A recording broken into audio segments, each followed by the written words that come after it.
One of the greatest attractions for me to Unitarian Universalism is that we seek to draw wisdom from many sources. We do not claim to have a single scripture bearing universal truth, but gather wisdom from all of humanity, from the Western faiths of the Torah, Bible, and Quran, as well as the Eastern paths of the Buddha and the Tao, from earth-based traditions including Wicca and the practices of Native American peoples, from centuries of science and philosophy, and from our own lived experience from deep within ourselves. This diversity of sources is our inspiration, comfort, morality, and spirituality. It's a great strength of our faith.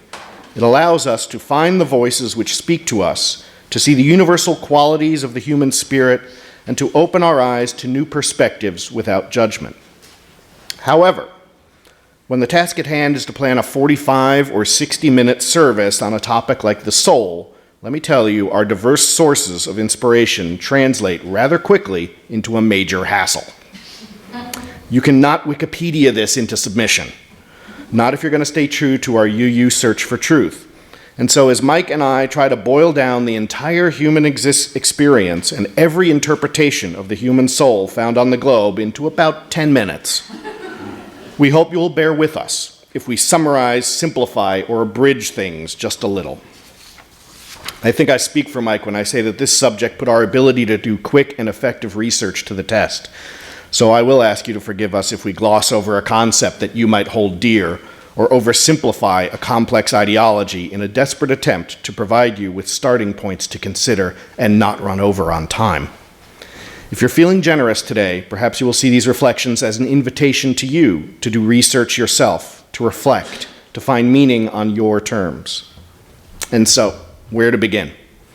Rather than run through the entire history of thought on the existence, form, and function of the human soul, from ancient peoples and holy scriptures to modern philosophy and contemporary neuroscience, let me just jump straight to the key discovery of my investigation. The Western world's religious and philosophical traditions, though wildly different in many ways, do seem to hold one core idea about the soul in common. Throughout the Western world, from the ancient Egyptians, the Greeks, northern pagan traditions, the writings of Judaism, Islam, and Christianity, and even the beliefs of many native peoples of the Americas, there is one concept within the myriad concepts of soul, which we can consider nearly universal.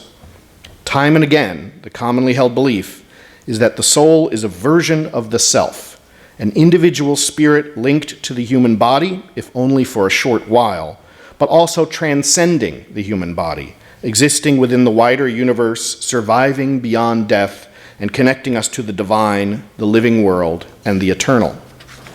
The soul is the essence of who we are as individual beings, with our uniqueness very much intact, a connection to something beyond our mortal lives, but always particular to each of us. It may have existed before our physical form, and it may journey beyond our physical death, to other planes or other realities. It may linger near those we love or voyage to other forms of existence, but at the core, it is an essential belief that our soul is who we are at our truest selves. We can find this in the earliest expressions found on cave walls. Captured in their images, the creatures of the earth impart their strength, their individual souls, to early humans. We find it too in the Egyptians preparing their dead for the journey beyond the mortal plane. Not just physically through mummification, but by providing the dead with food, gifts, and supplies for the journeys of their afterlife. While they, like many cultures, believed that humans had two souls, one linked to the physical world and one destined to travel life beyond life, the Egyptians see the individual soul as a unique being. The Greeks debated the source of the soul and its link to the body, described it as something we experience through breath, the air of life within us, but also sought to explain how this spirit, this breath, could be an eternal existence. For the ancient Romans, they believed in a world rich in spiritual life and sought guidance and wisdom from the still lingering spirits of their ancestors. In the Americas, from the southern tip of Ushuaia to the northern Inuit people, we find many cultures which hold the waking body is guided by one consciousness, a conscious soul, but that we also possess a soul which travels the universe free from our physical selves, a spirit which we can experience in dreams or in visions. Even today, the study of neuroscience often seeks to ask questions about the mind and the brain and where one ends and the other begins, whether there is a point where we must discount the physical and speak of the spiritual. Early faiths saw the individual soul as a touchstone between ourselves and the natural world. Animistic religions see souls in all matter, from the trees to the river to all the creatures of the earth, while some of the earliest debates about the soul within Christianity led to a shared belief that the divine spirit within us was specific only to humanity, separating us from the creatures of the earth and providing us with a unique place among creation. And in our search for eternity, visions of Elysian fields and the river Styx, of hell and Valhalla, of the happy hunting grounds and of heaven, speak to the soul as part of ourselves which extends into a world that we cannot see. The soul, in so many cultures, is much more than who we are in this life. It is bound to our earthly selves, and our care for its well-being must be a central focus of our terrestrial lives, but its destiny lies beyond this world, beyond death, in 1,000 different images of the afterlife. Modern philosophy continues to struggle with what can seem to be an unprovable, yet also equally undeniable concept. Immanuel Kant came to the somewhat off-putting concept that the soul cannot be proven through reason, but must exist in order for us to understand truth and build morality. Others argue that we are not more than our physical selves, and that those aspects of us which we would call the soul are simply an intriguing part of our complex mental makeup.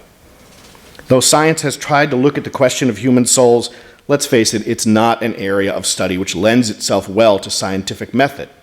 Although I will say there was one intrepid doctor who actually attempted to weigh people just before their final breaths and again just after their final breaths to see if he could find the weight of the human soul. He believed, of course, that the only difference in weight between that person pre-final breath and post must be the soul departing the body. By the way, the soul apparently weighs 21 grams, which simultaneously, to me, seems a little bit too small to be of much consequence, and yet a little bit too large or too heavy to be a purely spiritual essence imbued by the divine creator. But I'm going to leave you guys to debate the merits of 21 grams later on. Western thought, though wide-ranging and certainly unsettled on many questions of the soul, and despite growing skepticism as to the divine nature of our human essence, continues to highlight and hold up the idea of the individual, of the soul, in whatever language we may use, as part of our essential uniqueness, which may find connection to the universe here or on another plane, but which is particular to each of us and tied to our deepest being. In researching this concept, I found no better, more succinct and direct expression of this than in the words of C.S. Lewis, the noted author and devout Christian, who stated, "You do not have a soul. You are a soul. You have a body." But, not wanting to assume that Western tradition is where we find all our meaning, let me turn the podium over to Mike, who will explore Eastern concepts of the soul in hopes of providing us as complete a picture as we can get. Eastern perspectives on the soul. Buddhism, Hinduism, and the Tao Te Ching all stress the impermanence of life. The central belief in Taoism is that the only permanent thing in life is change. In Buddhism, the concept of anicca states that it is an undeniable fact of existence that nothing that belongs to this earth is ever free of change and impermanence. We are all in a continuous state of flux and a continuous state of becoming. Think of the Mississippi River as a metaphor, for it has the appearance of a steady entity, yet not a single drop of water remains in the same place from moment to moment. From day to day, it has the same appearance, yet it is moving from one point to another, from one state of existence to another, and therefore is not the same river today as it was yesterday. The same is true for a human being. They are not the same from moment to moment, even though we may appear to be the same. Our thoughts and perceptions change continuously, just like the river. This is also true from a scientific level, in that cells divide continuously in each living being, in with the new and out with the old. Similarly, no individual is ever composed of a permanent amount of energy, mental formations, and cellular material from one day or even one moment to the next. In regards to the concept of the soul, there are three primary beliefs that I found in my research. An eternalist believes there is an existence of an eternal self-formation that outlasts death. A materialist believes there is a temporary self-entity which ends at death. The Buddha believed there is neither an eternal or temporary self or ego entity. The Buddha's viewpoint is the one I'm going to attempt to explain in this portion of my homily. Upon reflection, the Buddha believed that a person can be described as having 5 basic aggregates. The aggregate of material form, such as the body, the aggregate of feelings or sensations, the aggregate of thought or perceptions, the aggregate of mental formations, and the aggregate of consciousness. These aggregates are subject to impermanency and are transient in nature. The Buddha taught that these aggregates are not our self or soul. In other words, the mind is not the self, the feelings we experience are not the self, or anything processed by them is not the self. And the body is not the self. These aggregates, when thought of as making a whole entity, give the illusion that a person has a self or a soul. The human personality is made up of these aggregates, and if you were to separate them from one another, could you say the person's self still exists? The Buddha felt these aggregates were not the self and taught the cessation of attachment to them was essential. This caused some confusion, as when people heard that these aggregates were not the self, they thought it meant there was no self. The Buddha believed there was an existence beyond the aggregates. The Buddha could only describe this existence by what it is not, through subtractive logic. In other words, by saying what the self was not. To take away all identification with the aggregates, that is, thought, perceptions, and feelings, and one would have an enlightened, transcendent Buddha. By detaching oneself from this illusion of the self and their perceptions and experiences, one could attain truth and freedom from suffering. Buddhists cannot convey such enlightenment in consciousness in words. It is something one has to experience. The Tibetan Buddhist monk Matthew Ricard, in his book The Monk and the Philosopher, addresses this when he speaks of both the moment-to-moment stream of impermanent events and the continual stream of consciousness. This individual stream of consciousness describes an existence beyond the aggregates. An Atman is defined as a Buddhist belief that no mortal soul exists, but rather a cloud of sensations and processes that human beings mistake for a permanent soul. These sensations and processes could be what Ricard meant as a continual stream of consciousness beyond the aggregates that continues on after the death of the human form. This consciousness, like quality, then is what I would interpret to be the Buddhist form of a soul. I am irreverent about most aspects of faith, including my own. I question a lot, and the soul, whether defined as an eternal essence of self or a shared unity of consciousness within the universe, is not beyond the pale when it comes to my somewhat unorthodox perspective on all things spiritual. This is because what each of us believes about the soul very much influences what we believe about life itself, about eternity, existence, and our own identity. Questions of whether or not there is an endless and essential I, which transcends mortality, are among the deepest questions we ask. Whether or not we are truly and deeply connected to the universe, to each other, to life itself, is a much harder question to answer than whether or not we believe that an ark could hold 2 of every creature on earth, that water can be turned to wine, or that a man can find transcendence by sitting quietly beneath a tree. How we define the soul very much defines how we envision our own purpose in life and our view of the universe itself.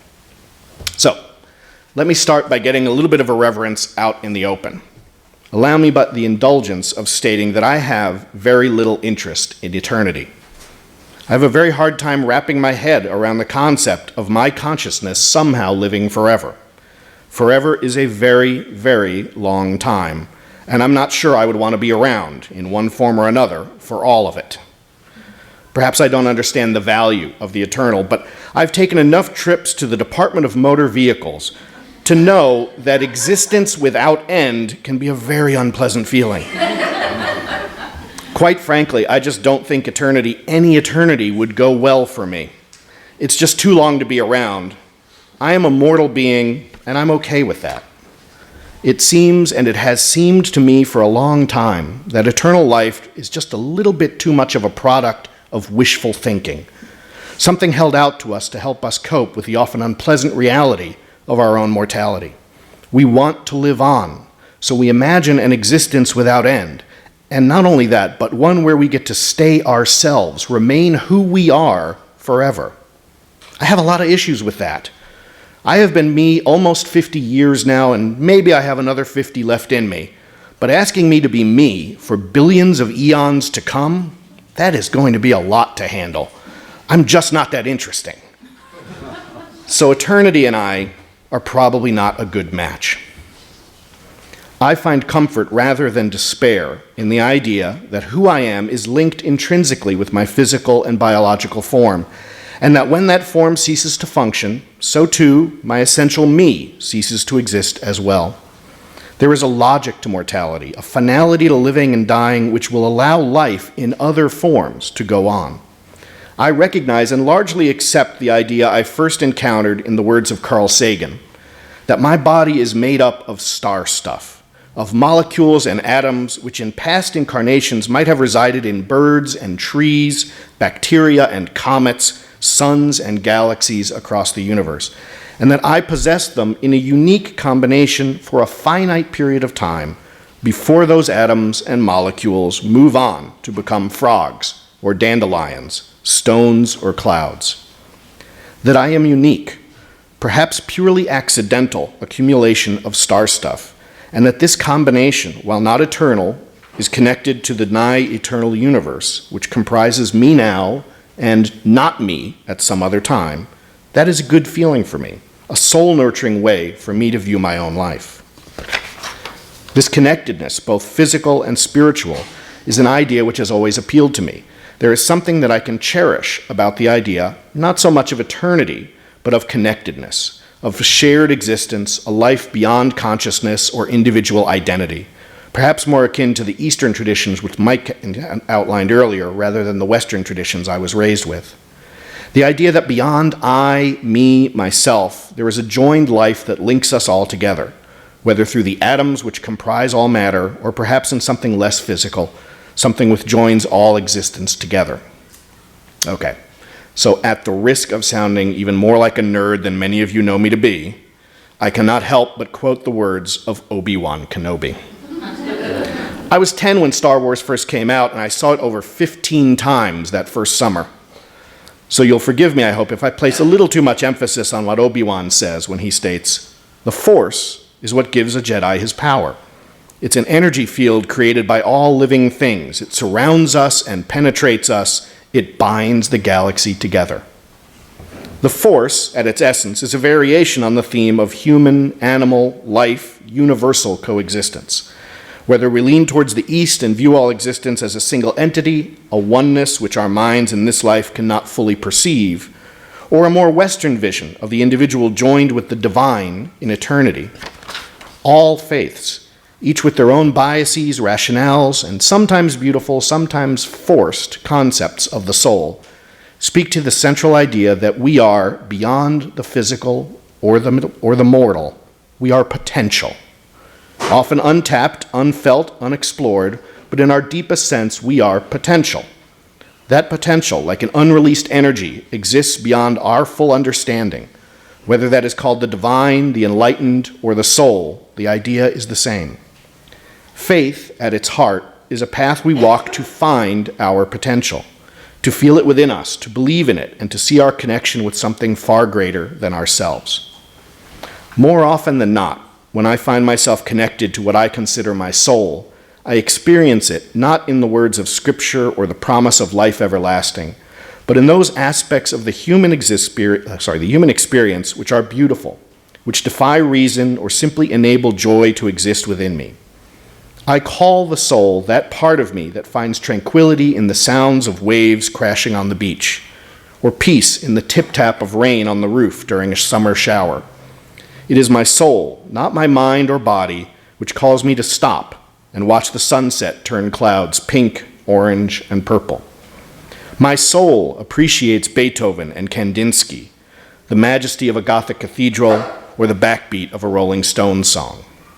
There is no intrinsic biological need for me to enjoy the songs of birds or the spastically happy dance I get from my golden retriever when I come home from work each day. And yet those things speak to my soul. There are those things in my life which speak to my mind, which I can analyze and study and pick apart, and those are very fulfilling for me. But there are other things which I simply experience beyond conscious thought or mental gymnastics, and when those things impact me at a deep level, I feel I have found my soul. And so I breathe deeply the smell of a campfire. I lose track of thoughts as I stare at the stars. And yes, I have cried at the end of movies like Rudy and The Natural, not because I feel a deep personal connection to the people portrayed on screen, but because I can feel empathy. I am able to share their struggle and their triumph. My mind appreciates the craftsmanship of a Martin Luther King speech, but it is my soul which feels moved by his words and the deepest expressions of anguish, love, and hope that they represent.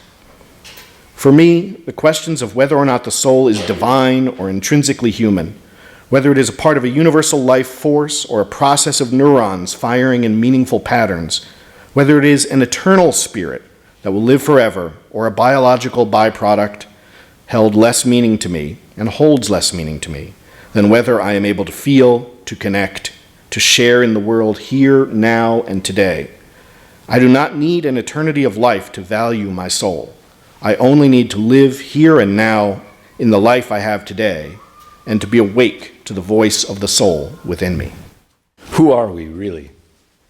Trying to answer that question could lead one on a never-ending search. In the previous discussion of the Buddhist concepts of the five aggregates, like thoughts and feelings, Buddhists believe they only provide an impermanent or fleeting structure for our beingness. Yet paradoxically, a sage would say it is our non-beingness or an invisible formless core that is the center of our beingness.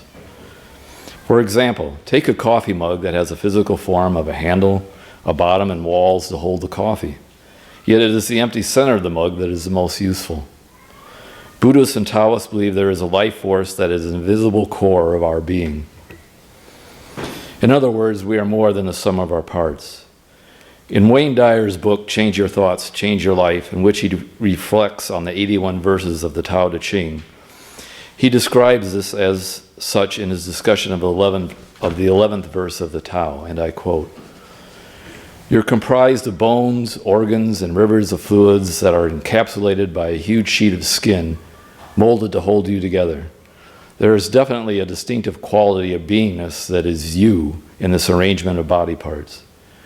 Yet if it were possible to disassemble you and lay all your still functioning physical components on a blanket, there would be no you.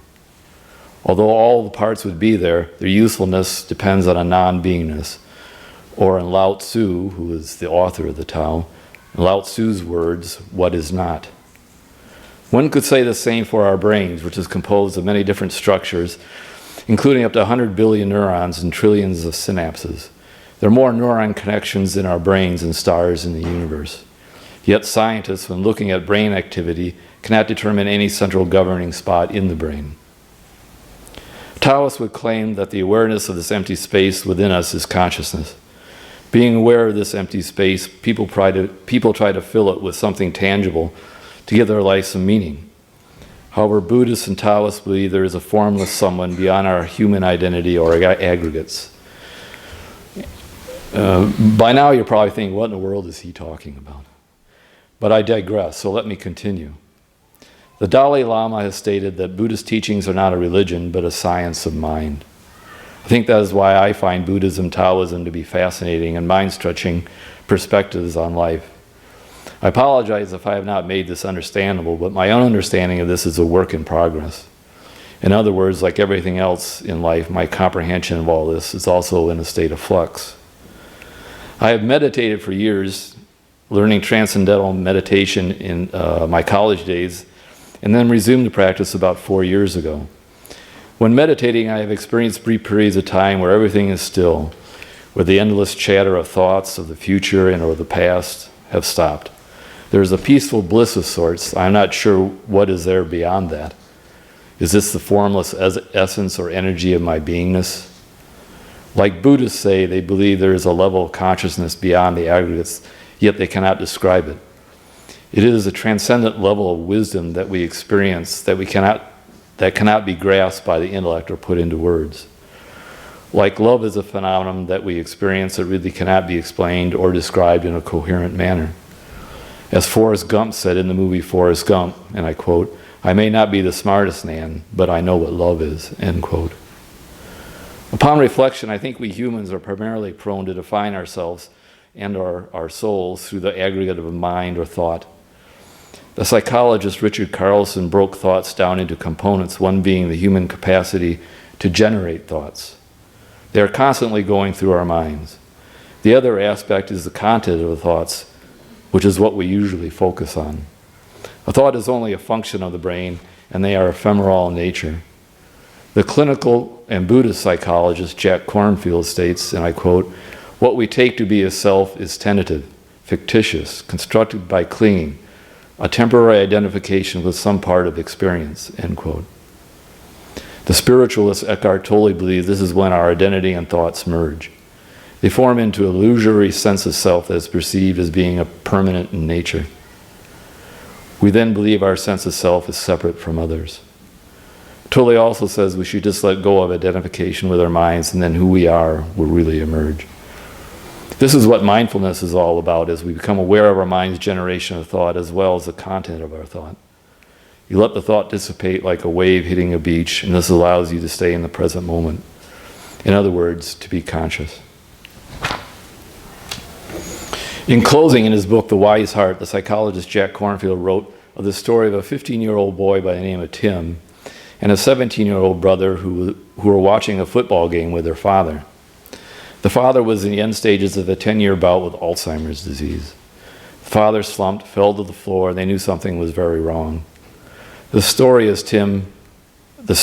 told by Tim is as follows, and I quote, "Tim's older brother told him to call 911. Before he could respond, a voice he had not heard in 10 years, a voice he could barely remember, interrupted. 'Don't call 911, son. Tell your mother that I love her. Tell her that I'm all right.' And then Tim's father died."